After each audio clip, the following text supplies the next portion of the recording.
At the bottom of that darkness, it's just God. It's just love. That's all that's actually there. It's not darkness at all. It's just distorted energy asking to be loved. It's time for us to start sitting with that darkness. It is ready to be loved. Our work is the exact inversion of what we've all been told we need to do, which is find happiness. No, it's actually to illuminate all the things that are causing the belief of suffering and then return to bliss. The mind projects that is the solution, is to look out and fix some perceived problem rather than looking within. The only way to fix anything in this world is by fixing you first. Start with God. Start with the divine, because getting in right relationship there is the most important thing. The truth is, until we have met the depths of the darkness within ourselves, we do not stand a chance of making a difference in the external world, because we will play out the patterns in ourselves that we have not healed. When you have done that work and you've cleared the channels and you are in right relationship and alignment with the divine and your highest self, then you will fix those problems, because you are coming at them with the full power of the light behind you, and you can meet them at their most polarized, darkest point with love. Until you find peace within yourself, it will not be a peaceful world. We cannot solve problems outside of us. We need to do the inner work. So I am calling you forward alongside of us with the utmost love to start priming your nervous system and meeting this darkness, transmuting it. Let it pass through you. Don't judge it, don't resist it, and don't attach to it. Let it move, give it to the earth, give it to God. That's all you have to do. Bringing conscious awareness to whatever is affecting you in your life, and then loving it with the love of God, which is unconditional love and grace. Feel the emotions to their fullest extent and love it. Find the gratitude, find the grace, forgive yourself, forgive whatever needs to be forgiven in that moment, and move forward. The light is far more powerful than the darkness. It is polarizing. It is illuminating. God's love and God's light can cut through more than you could ever imagine. Loving consciously is illuminating the darkness with love. And we do that through the divine, through God, through being in right relationship with our bodies. So thank you for being a light warrior. Thank you for being a love warrior. Welcome home to the Loving Consciously podcast. My name is Amaris. And my name is Eric. And if you are like us, nobody taught you how to love. We are best friends and life partners here to vulnerably and authentically share our journey while exploring the sacred realms of love, consciousness, relationships, spirituality, and all that they encompass. The intention of this show is to help you consciously relate to yourself, others, and everything else in this universe. Together, we can embody a more intentional and fulfilling way of giving and receiving love. Loving consciously. Through 8 years together, we have had the opportunity to overcome deep patterning and programming, as well as trauma related to mental health, addiction, pregnancy loss, infidelity, and immense grief. After 6 years of experiencing these challenges with no knowledge on how to heal or love each other, we separated. After us both spiritually awakening and recommitting, we formed our conscious partnership and have spent the last 2 years cultivating a divine union founded on unconditional love, devotion, and commitment to personal growth. Thank you for joining us and doing the work alongside us as we explore this beautiful world of love and consciousness to co-create a new world of love. As you courageously walk this path, remember to have grace with yourself and know that you have both the capacity to love consciously and the power to always choose love. Namaste, and welcome back to the Loving Consciously podcast. It is so good to be back with you all, and We've been sitting here for quite some time talking about how on earth we come back from so much time away and authentically and vulnerably share what we've been going through from a supportive perspective. As always, we are going to do the best that we can, do it with the intention of love, and really just invite you to drop into this container with us because it's going to be deep, it's going to be vulnerable, and we are talking about the darkness today. The title of today's episode is Illuminate the Darkness with God's Love.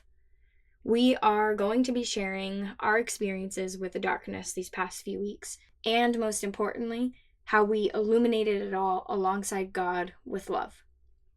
It has been 4 weeks since we've done a solo episode.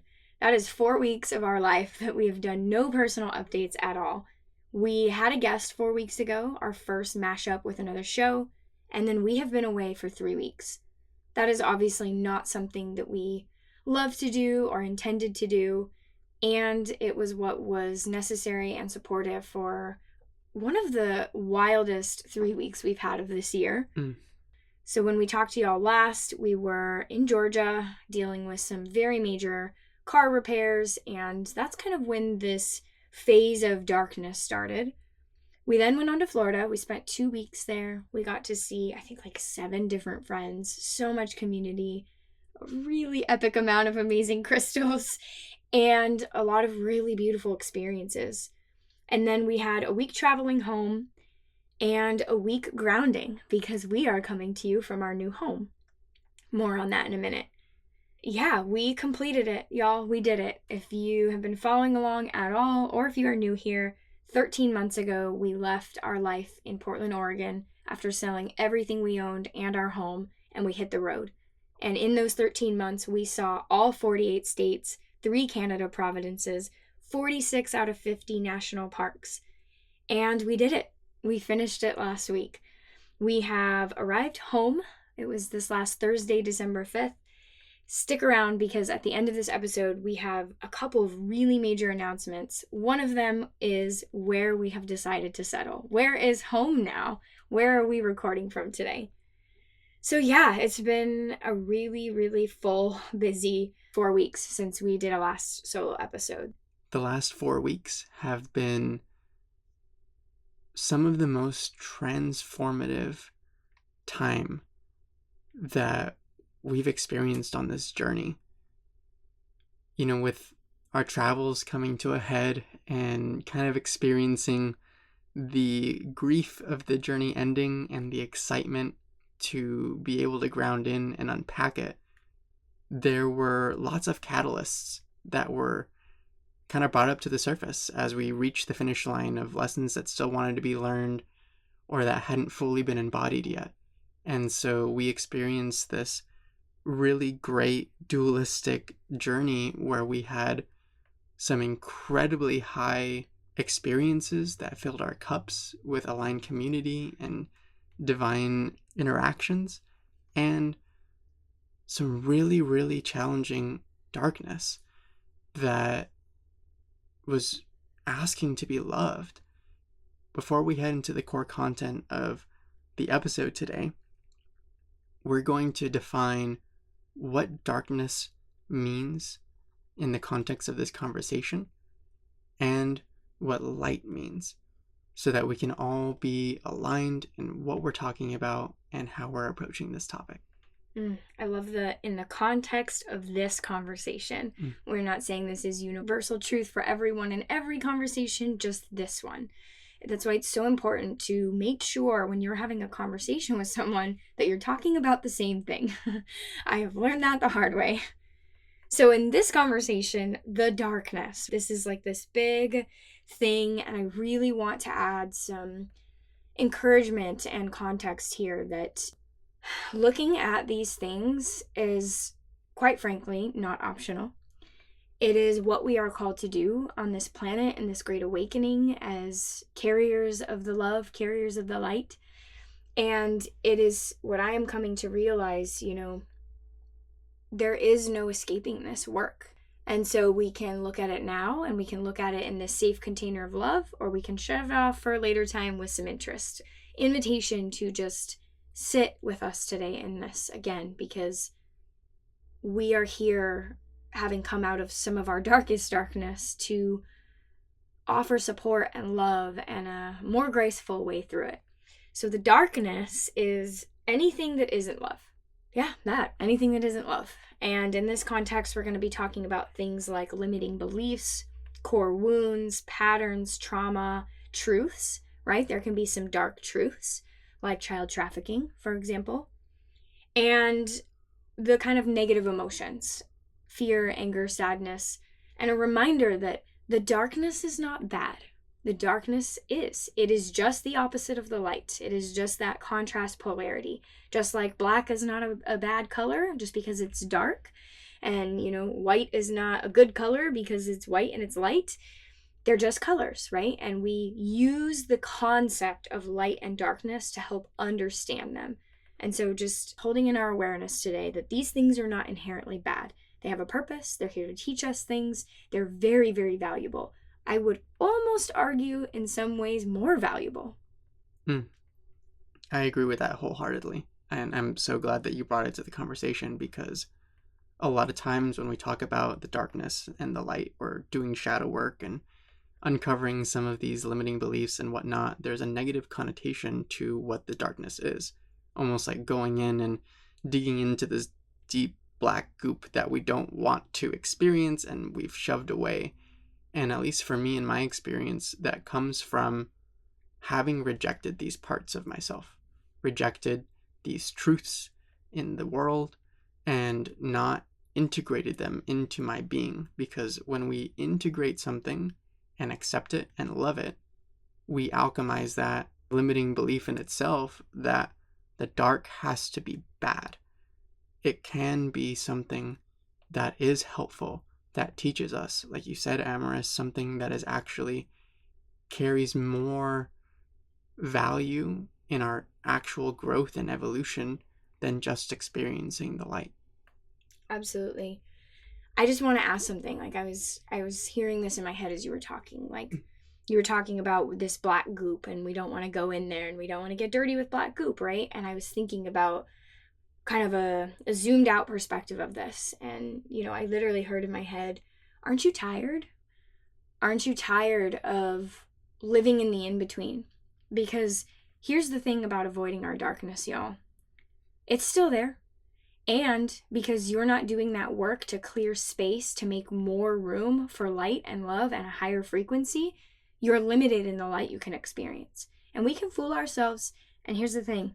Humanity has been fooling ourselves for generations and generations, hundreds if not thousands, if not more of years, who knows how long, that, if we just don't look at that stuff, we don't talk about it, we don't go into that black goop, we can pretend that we're living over here on the other side. That isn't possible anymore. On one hand, we don't have a choice anymore. These things are so desperate and so dark and so bad and so painful, humanity can no longer ignore them. That is in part in the rise to technology and social media, because it's in our face all the time. You can't really be ignorant to what's going on in the world anymore. It's flooded everywhere. You're constantly exposed. And so on one hand, we need to do this because it's in our faces. And on the other hand, I think there's this growing awareness of, wait a minute, I want to experience more love. I want to experience more light. I don't want to live for the weekends. I don't want to keep living a life that I was told to live. I actually don't want to be this thing or go to this place that my parents wanted. I actually want to experience life and be happy, right? That desire to live is finally becoming stronger than the desire to not feel the darkness. Remember that yes, while sticking the shovel into the black sludge, you're going to get dirty and it's going to stink and it's going to be messy and it's going to be really hard. When that's cleaned out, you finally actually get to sit in a full room of light and look 360 around at the beauty, rather than only looking at half of the room and sticking your back to that and kind of pretending that you don't feel that nastiness behind you.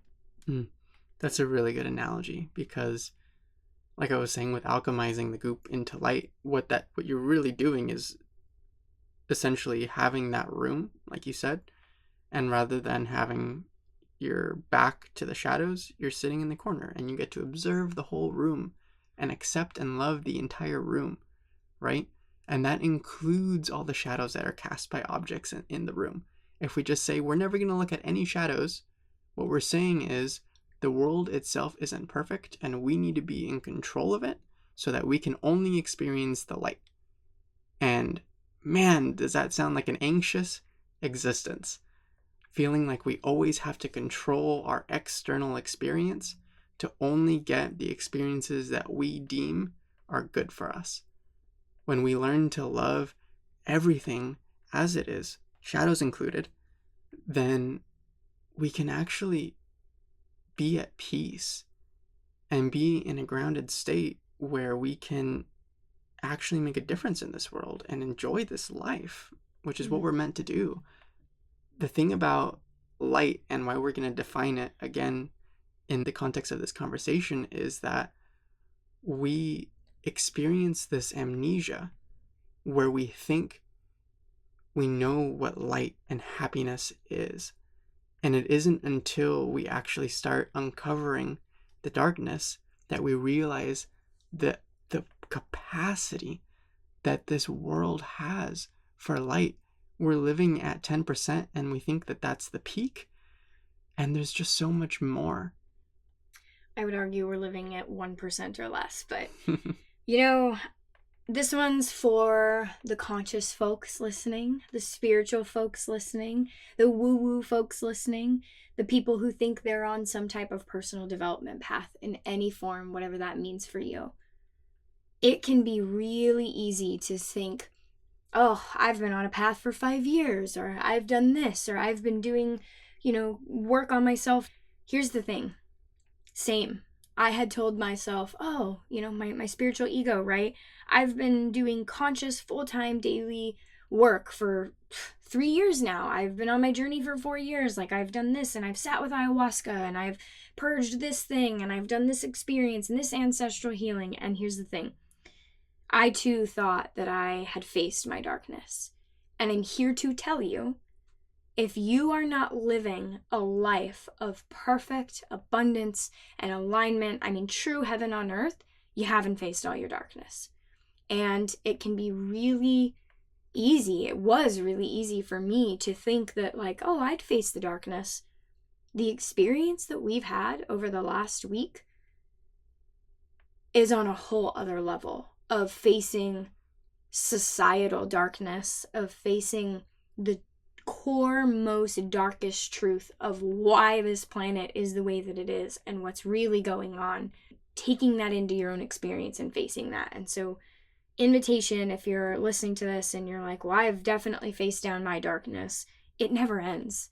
There's always a deeper and deeper way to meet that for more awareness and cultivate more light. And so no matter where you are in your journey, this is going to be incredibly valuable, because if you are thinking, oh, I faced my darkness, or I'm past that phase, I would invite inquiry there, because I was definitely there and I got a nice slice of humble pie this past weekend. So moving into the light, illuminate. I love this word. And looking it up, I found a lot of really cool definitions. To make bright or visible with light. Sit with that for a second. To make visible. So we are illuminating the darkness. We are making it visible with God's love. Another definition was to enlighten with knowledge. So this feels like the very kind of like masculine, bringing logic to the darkness, right? Because maybe, just maybe, we get in there and we start shoveling that black goop and we realize, oh wait, logically, I can transmute this to light because I know better now. I have awareness and knowledge that can enlighten this darkness. And then the third one I pulled up was to make lucid or clear. Something that came in our awareness we'll talk more about was this concept of lucidity training. Training your mind and your nervous system and your body by slowly exposing it to the darkness so that your capacity to hold that and not have such a strong reaction grows. So those are just some definitions of illuminate. So that's what we're talking about today. Bringing visibility, enlightening with knowledge, making clear any of those things that are not love. Very broad, right? And suddenly it's not so scary. It's like, oh, wait, we're just bringing awareness to these things. And it can be something as small as a little pattern and something as big as the core darkest truth of this planet. Moving into trying to talk about this last 4 weeks. And for me, I need to authentically kind of caveat and say, I am not the same woman that I was 4 weeks ago. I have died to myself more times in the last 4 weeks than I have in the last 4 years. It has been a profound activation, purge, and humility of some healing work that's been done. How does one explain that at all, let alone in words, let alone on a podcast? I think it's just about sharing the depth to which we've gone. And over the last several weeks, it started by experiencing the end of the journey and the heightened emotions and sensitivity that came from that, the fatigue, the exhaustion. After literally, I was telling you, we've been moving for 13 months. Normally you move out of your house into your new house or apartment or wherever you're going, and that's, its own stressful experience, and you're like, okay, cool, we don't have to do that for several years again. We moved almost every day for the last 13 months, and that was a lot for our nervous system, a lot for our spirit. And towards the end of this journey, I was very fatigued, physically and spiritually, giving so much from my cup and being limited in my capacity to replenish it at the rate that it was being given out of service and connecting with other people and activating grids and doing the spiritual work. It was quite a bit. And so I was definitely operating at a higher state of reactivity and a lower base frequency than what I was normally at. Yeah, I loved your comment about moving every 13 months. I was like, oh, wow, that is true. It takes us back to our last solo episode 4 weeks ago today, which was Love Endures. We were in Georgia, and we shared in that episode, we were kind of going through it.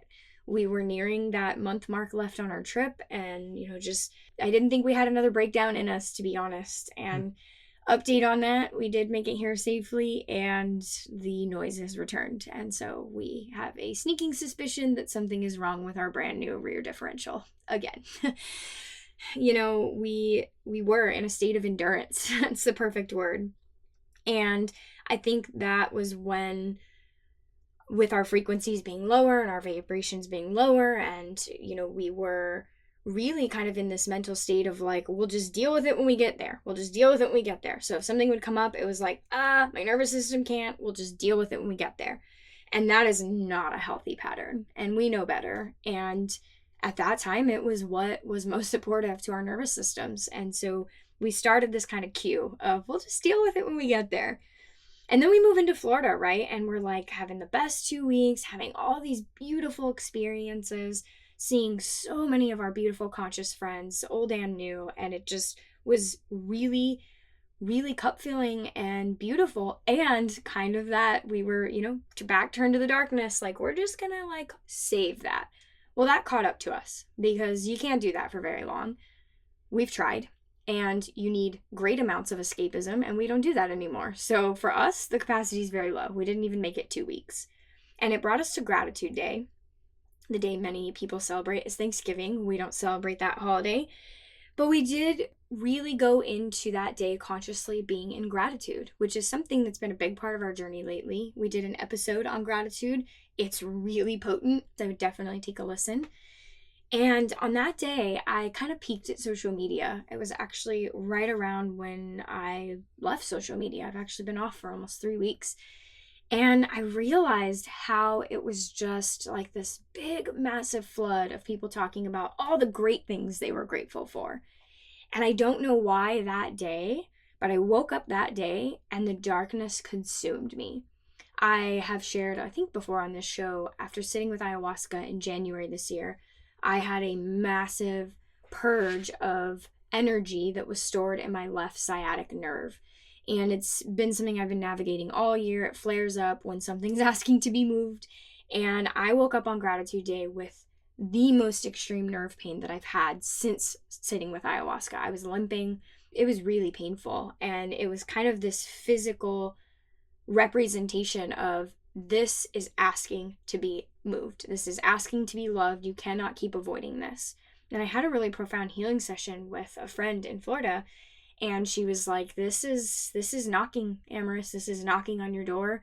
The new moon's a few days away. Like, I mean, you could put this off for another month, but I think that this is really asking for your attention. And of course, my initial response was, yeah, I'll deal with it on the next new moon. I've got one more in December.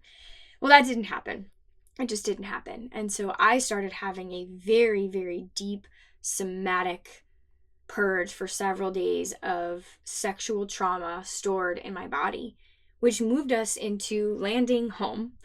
And we get here last Thursday, and immediately the next day have a 3-day, full day intensive grid work, light body activation training. And every day at the end of those 3 days, we had a ceremony where we went into very, very deep theta meditation, and each one was different. And so in those, basically the last 5 days leading up to recording this today on, December 11th, we've had 5 days of what I can only call quantum illumination of darkness.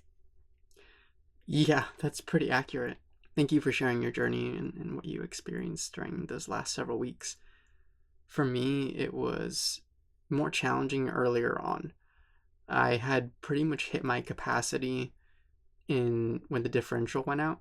I have a little bit of a bigger capacity usually. Yeah. And navigating that experience, we drove from Georgia to Florida very slowly. And then, on our second stop into Florida, actually had a blowout on our tire and had been operating with one flat tire that we were continuously pumping up because we were like, we're going to wait for Black Friday to get some tire deals. And yeah, it was just operating from that basis of, we're going to take care of it in a little bit. We're just going to take care of it in a little bit. It was small things, and those small things became bigger things. And it's interesting when you start operating from the consciousness of, I'm going to take care of it in a little bit, that consciousness starts seeping into every aspect of your being. Not just that thing that you put off in that moment, but it becomes, oh, I'm just not regulated right now. I'm not doing my spiritual practice. I'm going to take care of that in a little bit.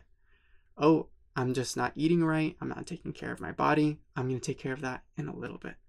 Oh, I'm operating on a flat tire. I'm going to take care of that in a little bit.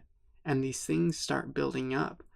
And that is where we reach states of overwhelm, because we have this backlog of all the things that we said we were going to take care of in a little bit.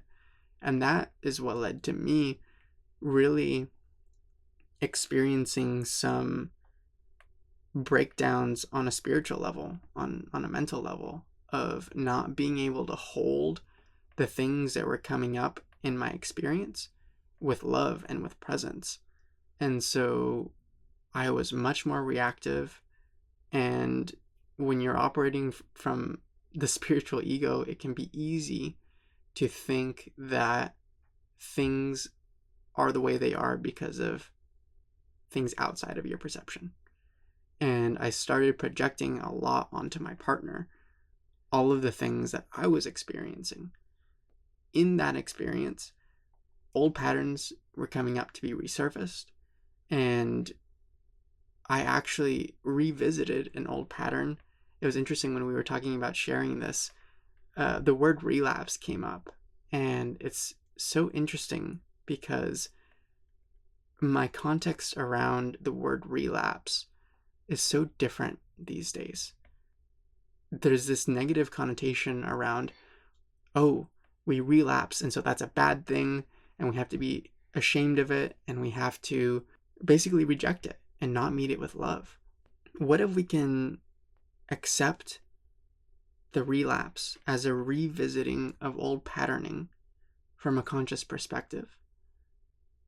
If you haven't listened to our episode, Loving the Unconscious Consciously, we go into detail about that, how that experience looks like and how it can be beneficial to you. In the context of what happened here, I experienced going back into my sexual addiction patterns and returning to old hypnotic programs that I had experienced in my sexual addiction and attempting to utilize them as escapism. And what I found, coming from a conscious perspective, is that when we revisit our old patterns enough from elevated states of consciousness, we find the emptiness, the truth about those patterns, in that they do not serve us. They do not offer the promises that they shine on the big neon billboards of happiness and pleasure. Because what our souls are looking for isn't happiness and pleasure. It's unconditional love. It's truth. Which, those two things together, unconditional love and truth, is knowing the divine. It's knowing God. Yeah, it's a really great time to bring that up because, that is what this journey has been this last 4 weeks. It has been a profound and beautiful journey deeper into God, deeper into right relationship with God, deeper into love and truth. And the only way to do that is to have the capacity to do that. And the only way to have the capacity to hold more light and more love and a higher vibration and frequency is to clear out the darkness. And the only way to clear out the darkness is to face it head on. And this looks like many things, right? Like, this is very different for everyone, for every experience. For me, it has been this past few weeks, especially this past 4 days, very, very emotional. Just profoundly overwhelming releases of crying and sometimes yelling, and just very, very profound physical somatic releases of energy. I can honestly say it probably looked like an exorcism once or twice. Just so much energy being stored in my body for so long. Something I was telling you before we were recording was, we can sit there for multiple lifetimes and maybe talk about our stuff one time, maybe deal with one grief or one pattern. Maybe we go to therapy for a couple of years and we're like, okay, cool, that thing is no longer incessantly bothering me anymore. And live 2, 3, 4, 5 lifetimes, right? Hundreds of years of life potentially, and do a little bit of work on ourselves, like a little bit of growth, a little bit of catalyst, but mostly live like a neutral, peaceful life.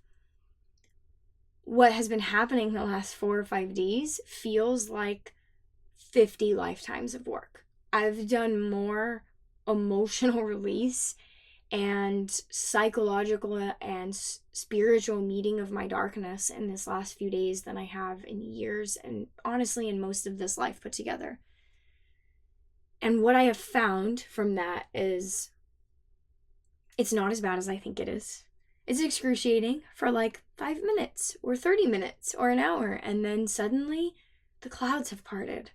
And I'm reminded that at the bottom of that darkness, at the bottom of that black sludge, deep in there, it's just God. It's just love.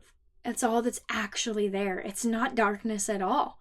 It's just distorted energy asking to be loved, to be felt, released back to God. I have said that hundreds of times. God, I give this to you. I feel this. I allow it to move through me with non-attachment, non-resistance, and non-judgment, and I give it to you.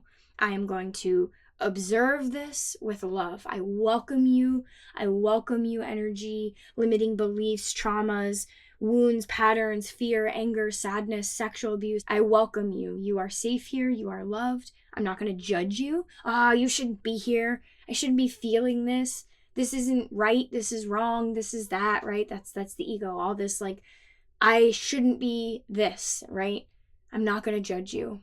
I don't I'm not going to resist you. Oh, no, no, no. I don't want to feel this. Go away. I'm going to shove it down. I'm going to bury it. I'm going to escape. I'm going to drink. I'm going to this. I'm going to that. Video games, porn, you name it, whatever it is, drugs, alcohol. I'm going to not feel this. I'm going to resist it, which is just shoving it down, turning our back to it, right?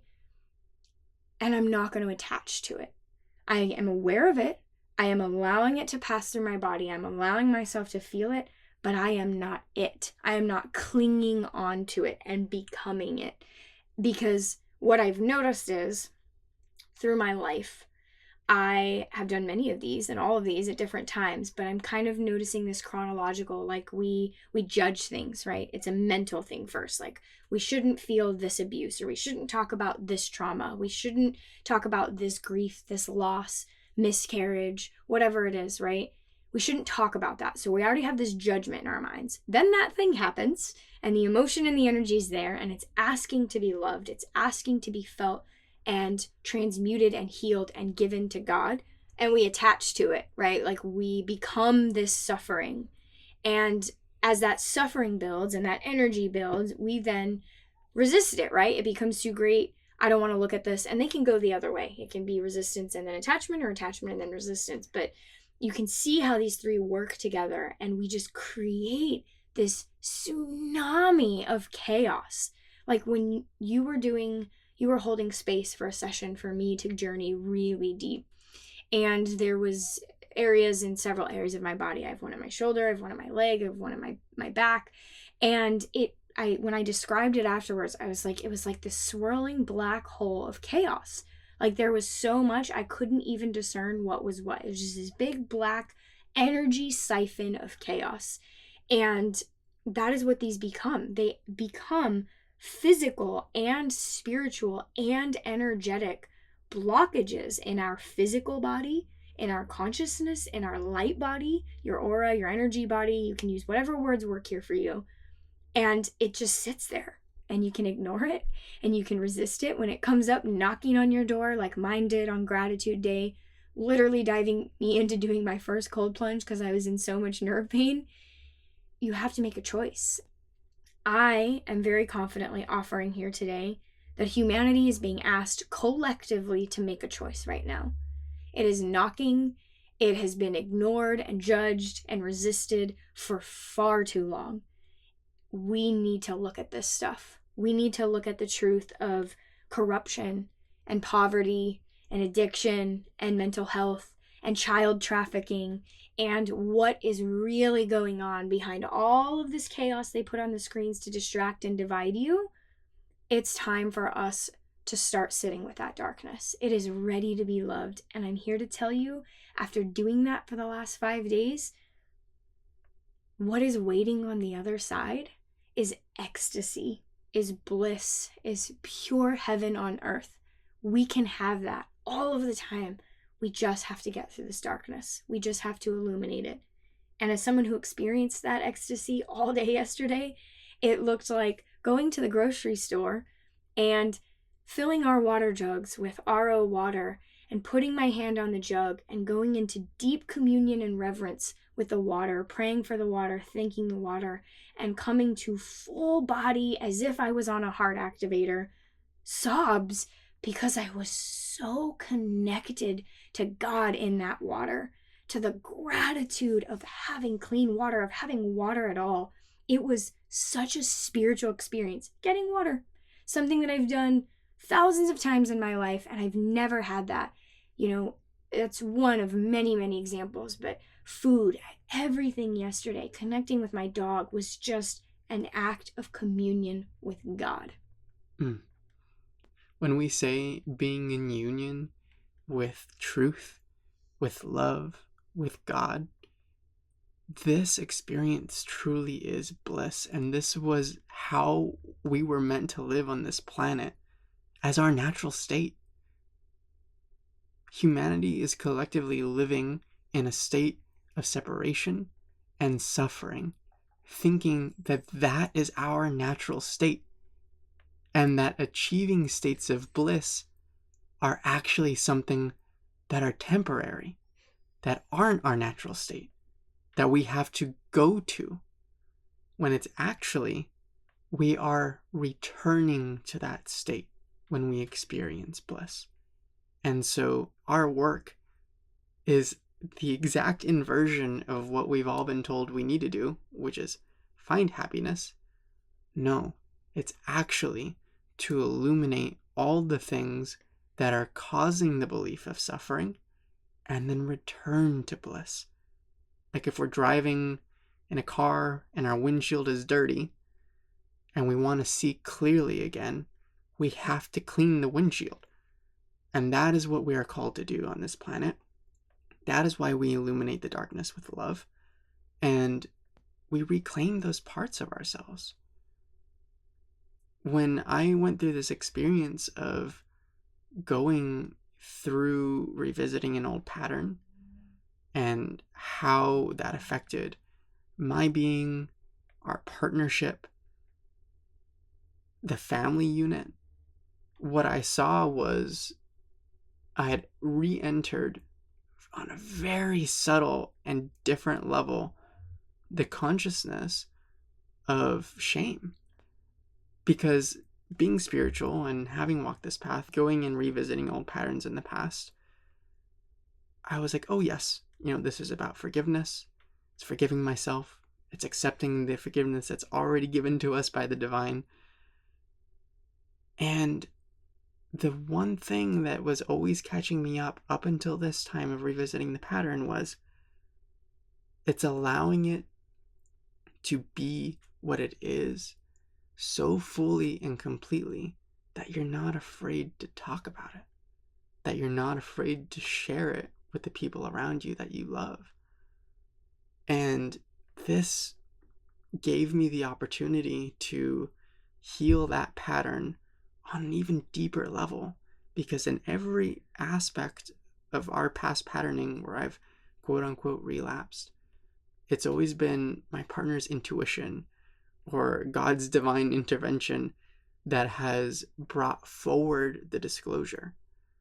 And this time it was actually in a place of deep love and wanting to connect with my partner, being in a very vulnerable container and recognizing within myself, I can't enter this container right now. Why can't I enter this container? Oh, it's because I'm holding something back from my partner. I want to be closer to my partner. And so, in order to enter that state of vulnerability, the desire to hold on and feel safe of holding something back was no longer stronger than the desire to be in divine union with my partner.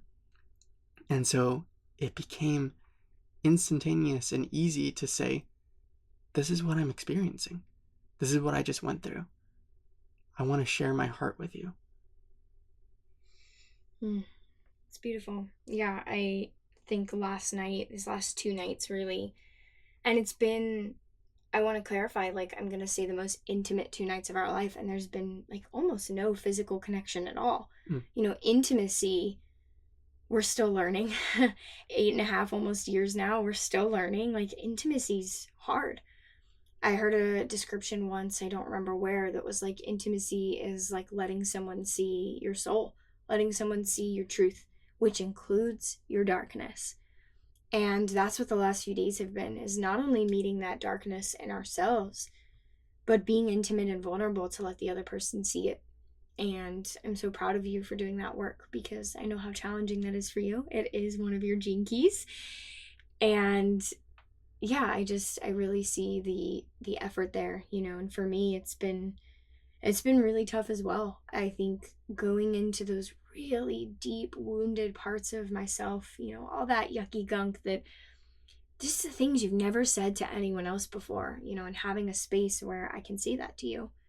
If you don't have a partner, or you don't have someone you can say that to, you have an eternal partner that loves you unconditionally and will take that and hold that and has given it grace and forgiveness long before you ever even thought about doing it.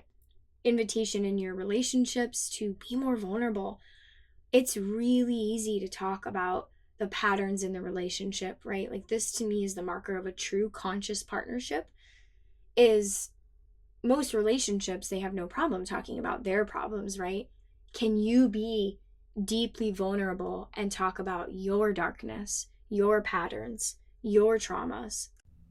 Because being able to be vulnerable and share your darkness with another person, that unlocks profoundly new levels of healing. And if you're not there yet, or you don't have that opportunity yet, start with God, start with the divine, because getting in right relationship there is the most important thing. And this is something that we've always known and has been a huge part of our journey, and we haven't talked about as much on this show. And one thing from this training, that it was an Earth Star Academy training, shout out Z, we will be having her on the show. If you look up Earth Star Academy, you'll find it. It's a training and an academy that she created for light workers, for star seeds, for healers, for anyone on this type of path to learn how to heal this stuff. And she talked a lot about this concept of getting in right relationship with God. And it makes me think a lot about where humanity is right now, and that we are projecting everything onto anything but ourselves, right? They're the problem, they're toxic, they're a narcissist, this person's bad, this is bad, this is bad, they should go to jail, that political party is wrong. Like, everything else is wrong but us. And if you're a conscious person on some type of healing journey, whatever your mind just came up with of something it thinks it can fill in, like, for example, I think the beautiful example, and there's a reason I use this one constantly, is because it's a serious problem, and it's one of the biggest things we were looking at in the darkness this weekend, is child trafficking, right? And saying on that level, right, well, yes, I can take responsibility for this and this and this and this, but I can't take responsibility for that, for example. And that's not to say you're responsible for it. It's the call to heal the capacity and the experience of that darkness within yourself. That is what we were doing this last weekend. And when you can start to look at wherever you are in your journey, whatever the next deepest level is for you, whatever the calling is for you, if you can look at it from that perspective of, I am healing the capacity for that darkness, the way that darkness has affected me. Because even if you've never been trafficked or you've never had sexual abuse, you have, because someone in your family line has, and that lives in your body, that lives in your DNA. Maybe you have in another lifetime. This is what we talk about when we talk about ancestral trauma. And how did humanity get to this place? Loaded question, lots of answers. One of them is, this is existing in our bodies. And I'm bringing it to this physical level because that is something I think everyone can understand. We can take it up and we can take it to the spiritual of, it's existing in our consciousness. And we are all one. We are all connected, right? There's this neural network of mycelium consciousness that is connecting everyone on this planet, which includes the millions of children being trafficked right now. And so you are experiencing it because you can feel them. You can feel their energy. We are all connected. What we're talking about when we say illuminating and healing these things within yourself is, can you look at anything in this world, and instead of saying, well, it's that person's problem and the solution is to lock them up or unalive them, and then we will just not have that problem anymore, right? The problem will always exist until we heal it in our consciousness. We don't have a blank problem. We have a consciousness problem.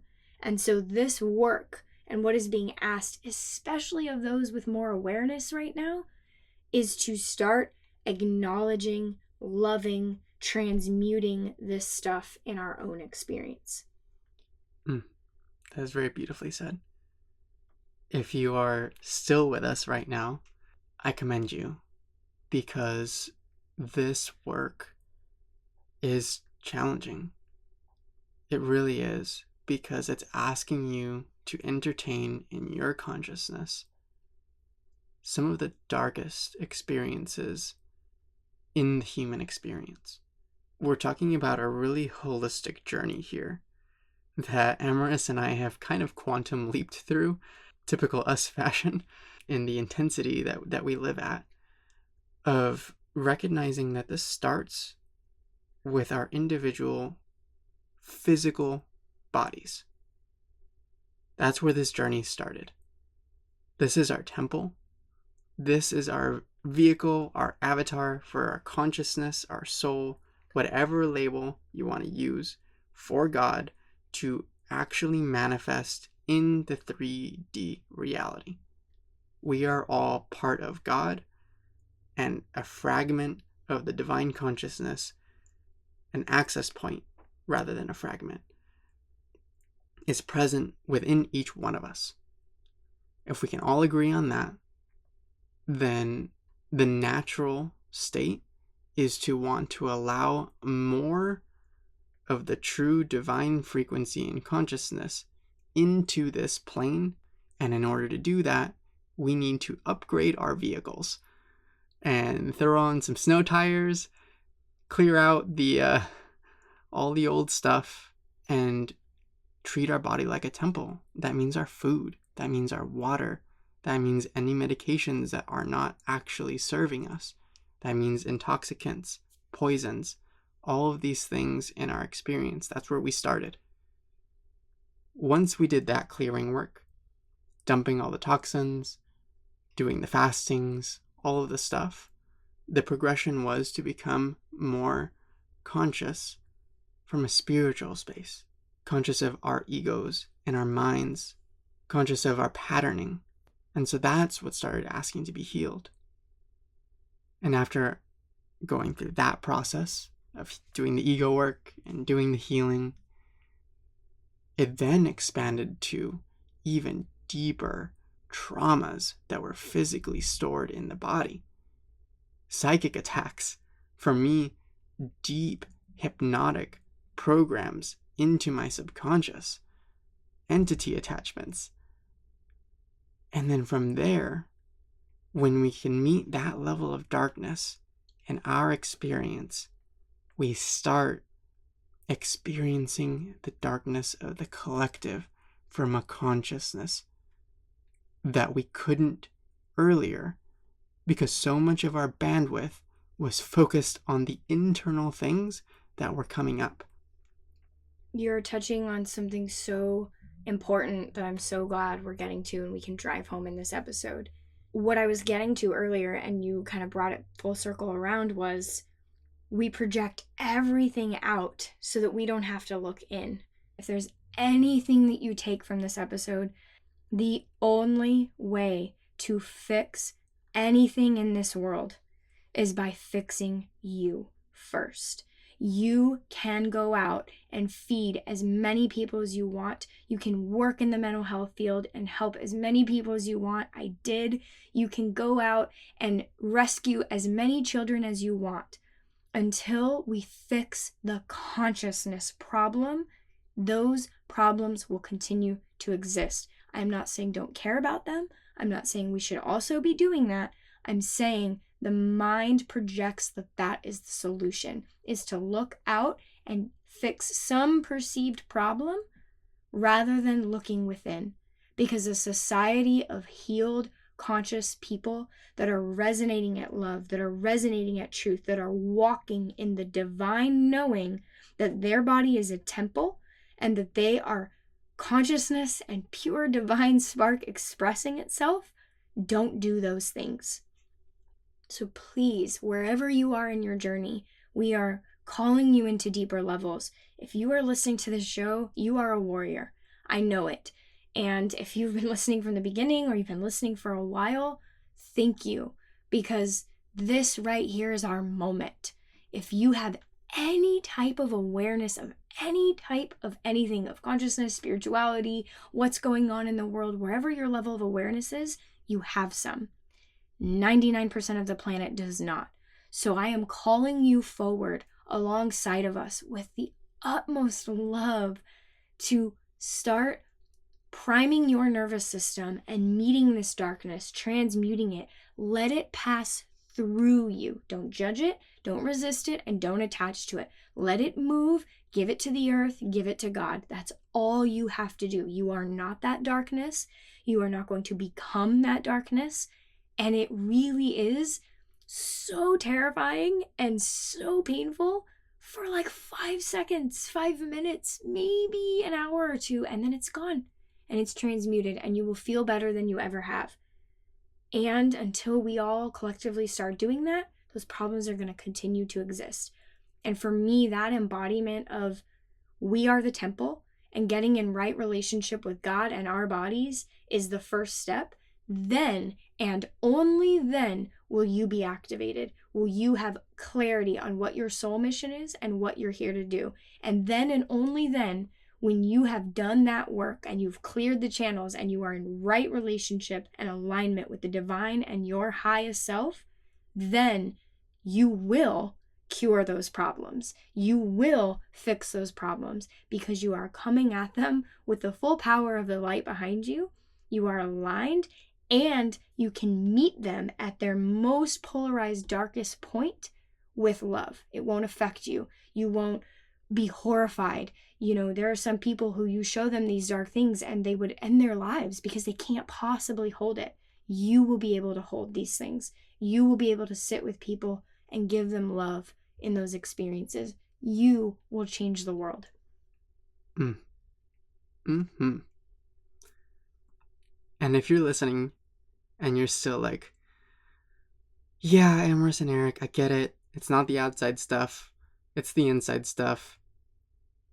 But it's also the outside stuff.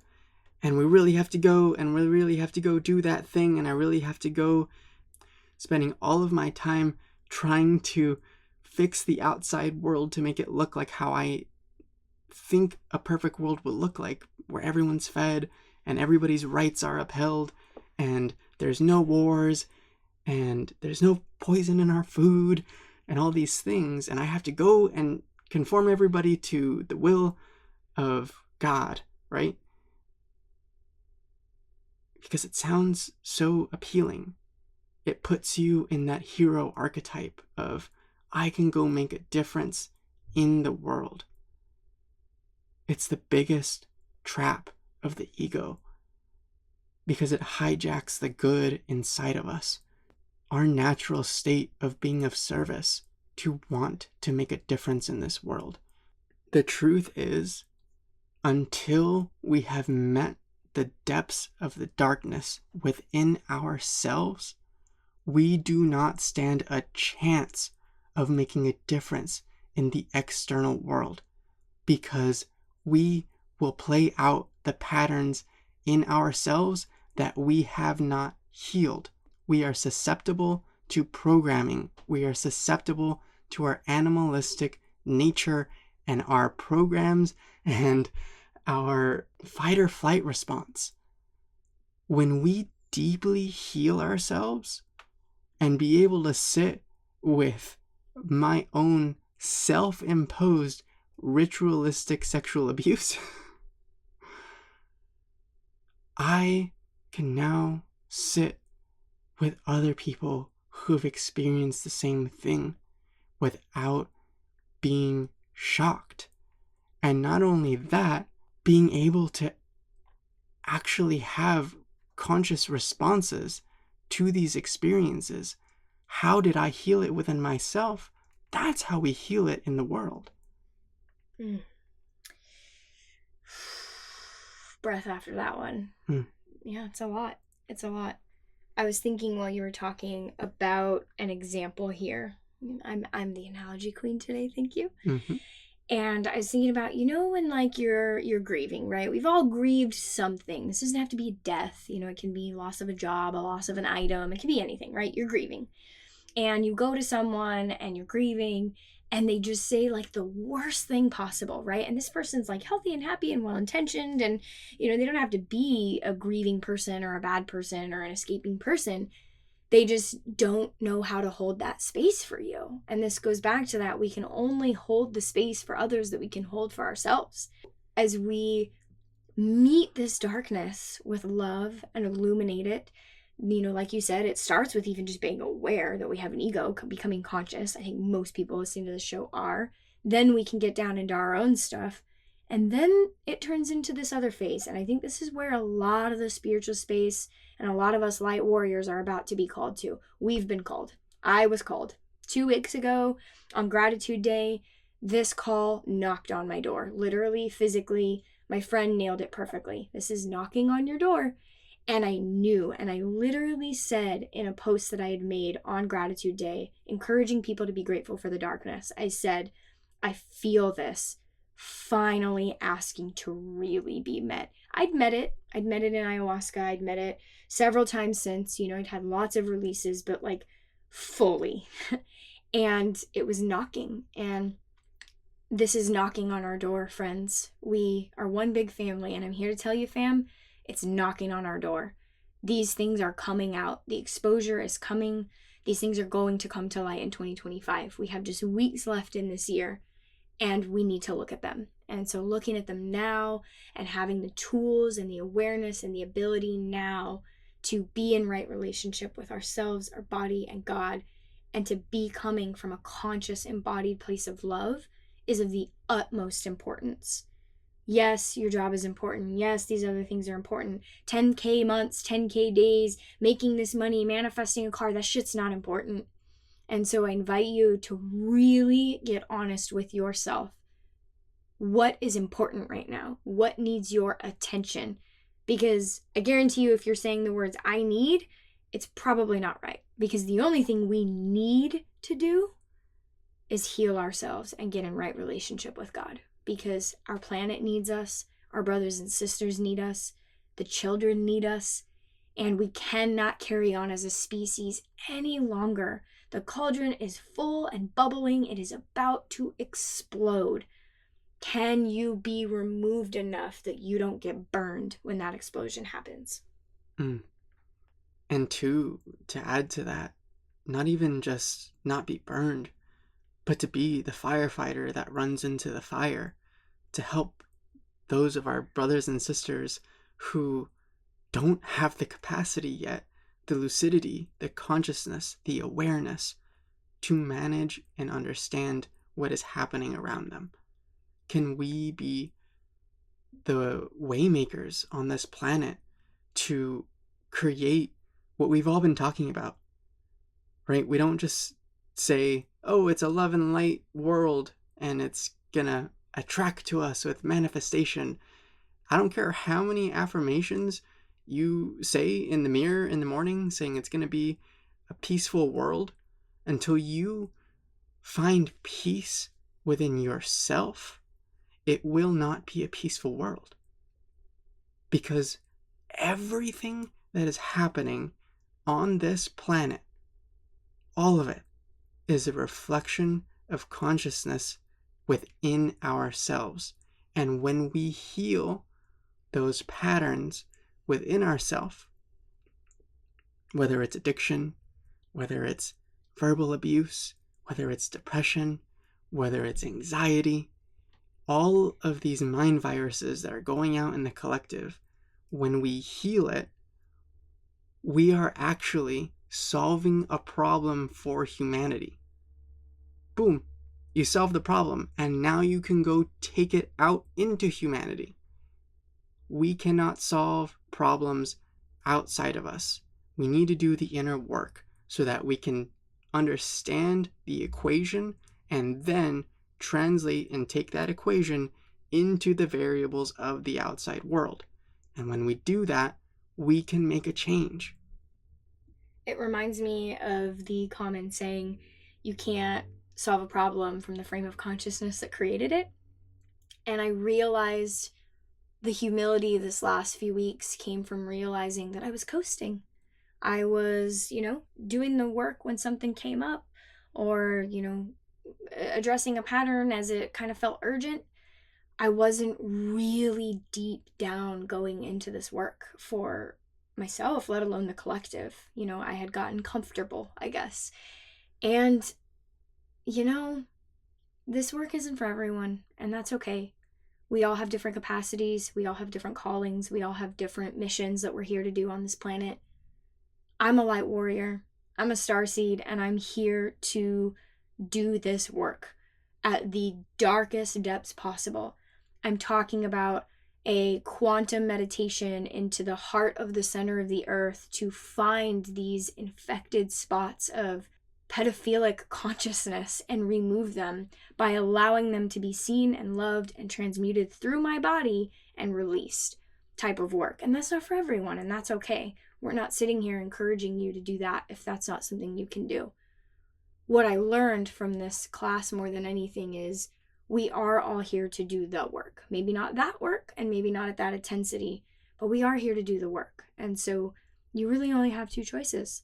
Live a life like humanity's been living for thousands of years, doing the bare minimum, escaping, and sitting there wherever you are right now, being okay that millions of children are being trafficked, or do the work at whatever level you can, because we all need to do the work and we all have a part to play in this. And so thank you for whatever part you're playing in this work. Thank you for listening to this. I know this was not easy and it's uncomfortable. It's dark. And by going into it, it's how we bring the light. And for us, love is always the answer. It's still the answer. And that utmost unconditional love, the light, the support, and army that you will need to face the darkness, whatever darkness it is, addiction, depression, child trafficking, whatever thing it is, to meet it at its deepest depth, you will need that unconditional love of God on your side. Lean on the divine. Lean on your guides and all of these things in the world that are here supporting us. Because going in with them by your side, it kind of actually is easy. Like, it's not easy, but it becomes easy because I know I have the light of God in my awareness. And so this thing cannot impact me unless I allow it to. This thing cannot become me. It cannot leach into my aura. Suddenly, you're just on a spiritual mission with the light of God by your side, facing some darkness, and then 2 hours later, you're having dinner like nothing even happened. So thank you for listening and for being a part of this work in whatever capacity you are. Yes, thank you for activating your inner superhero. Thank you for answering the call and doing the work, whatever that looks like, wherever you're at in your life. And here's the thing. It doesn't have to be experiencing all of these catalysts to do the healing work. That's the biggest trap that we can fall into, and humanity has fallen into, is that we get comfortable. We enjoy the feeling of safety more than doing the healing work. And so we actually bring in more catalytic events to encourage us to do deeper healing work. We can do the same process of healing work in a romantic breakup as healing an addiction. It is the same process of what we have talked about in this episode. Bringing conscious awareness to whatever is affecting you in your life, and then loving it with the love of God, which is unconditional love and grace. So how do we do this?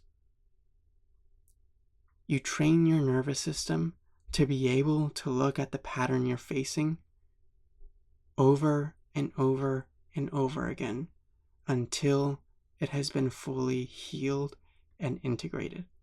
That is likely not a one and done thing. Allow the pattern to show up in your experience. Allow yourself to feel the emotions to their fullest extent. Feel that resonate in your body and love it. Find the gratitude, find the grace, forgive yourself, forgive whatever needs to be forgiven in that moment, and move forward. As we do that, in our experience, we learn to hold bigger and bigger things in our nervous system. If you can overcome the grief of a breakup, you can overcome the grief of a family member passing away. If you can overcome the grief of a family member passing away, you can overcome the grief of war consciousness on this planet. Do you see how we can move from smaller experiences into being able to hold larger containers? It's a really great analogy. Something you touched on so profound to close us out here is it's a perfect universe. And that makes a lot of people uncomfortable because they haven't done the work to understand what that means. Doesn't mean child trafficking is perfect. Doesn't mean war is perfect, poverty, addiction, any of these things are perfect. It means it's a perfect universe in that it will bring you exactly what you need to grow. You get to choose that. You just don't know it. You've been playing a game that you don't know the rules to. That was the biggest awakening for me a few years ago was holy shit, that's what the Matrix is. I'm playing the game of life and I don't know the rules. I don't know that if I don't consciously choose not in a moment of suffering and catalyst, but in a moment of awareness and joy to go in and do the work, life will keep bringing me catalysts for that work to be done. Sit with that for a second. It's really, really profound. And even if you've heard it before, let it sink deeper. It's a perfect universe. If we do the work, life will quit bringing us the catalyst of war consciousness and child trafficking and corruption because we no longer need to learn those lessons. And we don't all have to learn them. Just enough of us to have a great enough impact on the consciousness. And the light is far more powerful than the darkness. It is polarizing. It is illuminating. God's love and God's light can cut through more than you could ever imagine. And so we only need a few of us, really, to make a difference in your city, in your community, in your family line. So be that light, friends. Be that love. Thank you for making it into this place with us. We get to get into some good stuff now. Couple of really, really big, exciting announcements. Okay, we're not going to make you wait any longer. If you just sat through that hour of really intense, profound conversation, you've been waiting for this. Because I think only maybe a few dozen people at this point know, our closest friends and a few family members. We are home. We are home. We are home. Where is it? What did we do? We saw this entire country, and I don't mean just like, oh, we drove through the state. No, we saw the whole thing.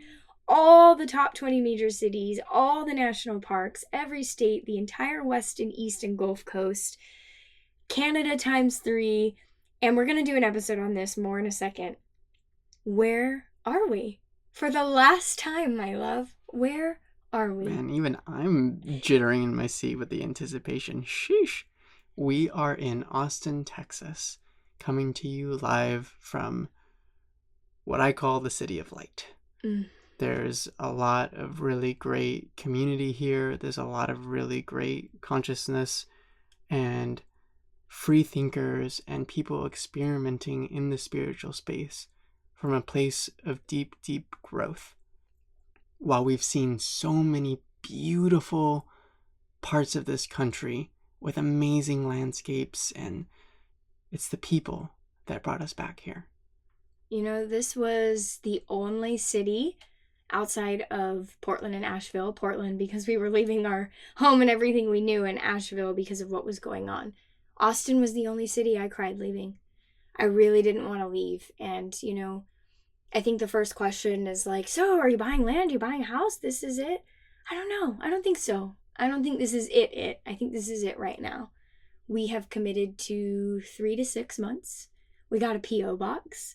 We have a monthly stay for our trailer at a beautiful RV resort where we're on an end spot overlooking a lake. It doesn't get any better than this. And we are just going to ground. We are grounding. We've been here for a week. The first 4 days, we didn't leave. We didn't drive at all. We literally didn't leave our house. We were just deep in quantum illumination of darkness work. And, you know, we've just barely started poking our head out. But one thing I will share is yesterday, on Monday, I went to get our P.O. box, and that was weird. I mean, that felt really solid, y'all. Like, it felt a little strange, not gonna lie, when they handed me that key, and I paid for 6 months, and I was like, whoa, this is official. But yesterday, I drove into town for the first time. We've been here at this point 5 or 6 days, and I was going to the grocery store because we had no food. We could not leave our house anymore. We literally weren't leaving our house. We were so in the integration and the grounding and the spiritual mission we were on. And I went to the grocery store and I had this palpable moment of getting off the freeway. I'm in like Austin proper. I've driven this drive before because this is the same RV park we stayed at last time we were here when we booked a monthly in Austin. Only the second place we ever did that at. And I had this palpable moment of just like a full body, physical, spiritual, energetic, like, and it was the moment that my nervous system and my body realized and integrated and settled into, I'm here and this was the right choice. Before we move on to our next announcement, which is equally as huge about this show, it was about a month before the month mark, so 2 months ago, we were like, all right, God, where are we going? Because to be clear, we still have very large intentions and dreams to buy land. What we realized in this journey is it'll be multiple places, not one.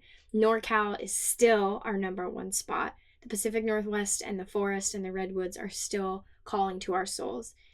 However, we understand that we are doing our best to live in divine alignment and to be in the surrender experiment and trust God's plan, because we can't see it all. We can only see what's out of our little tiny glasses here. I'm holding little goggles up to my eyes, and God can see all of it 360 quantum across all dimensions. So I trust that guidance. And we asked God, we asked the universe, all right, where are we going?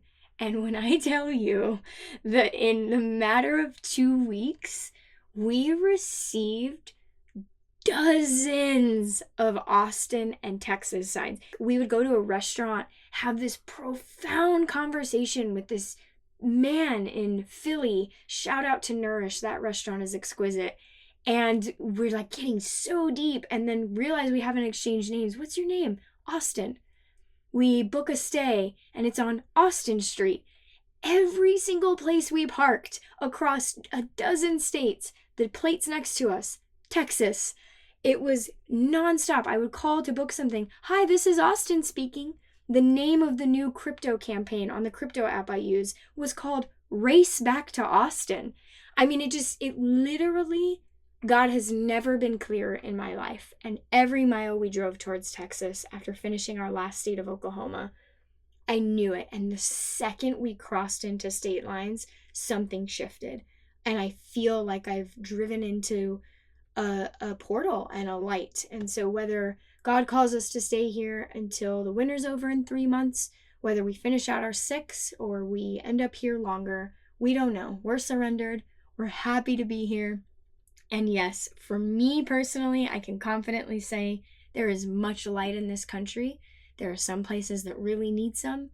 Austin felt like the biggest light. And so it's no surprise to me that after 13 months of thousands of experiences of meeting people and events and charging and activating grids and all of these things, that God brought us here to rest.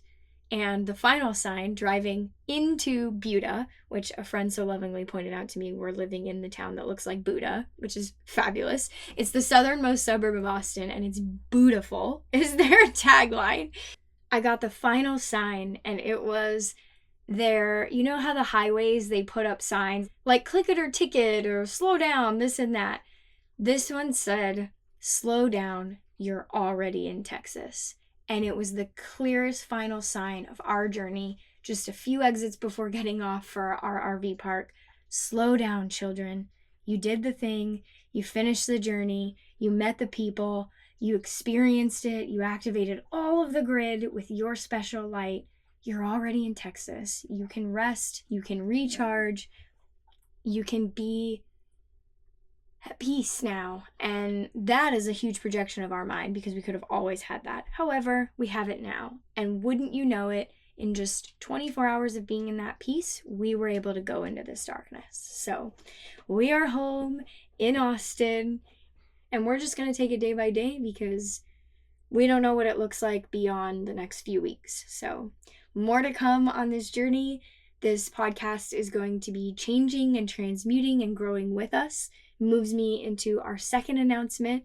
To add on to this, we're going to be starting videos soon, figuring out now that we're not moving and we have internet and I have a new computer and all these things, how can we start bringing video to our solo episodes, not just our guests. If you're listening to us, we have been posting video with our guest interviews for some time now. Those are on YouTube. You can follow us there. And we're going to start doing solo video. You know, it's time. It's time to let you see our faces and to bring that into the show. We also have our first sponsor. It is so exciting. I'm looking at the product across the room right now. We're not quite announcing it yet. We actually have our meeting with them on Friday, so in a few days, to finalize what that looks like and bring that to the show. And it's a very aligned partner.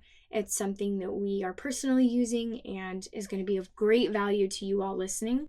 So exciting stuff. Video coming soon of us, sponsor.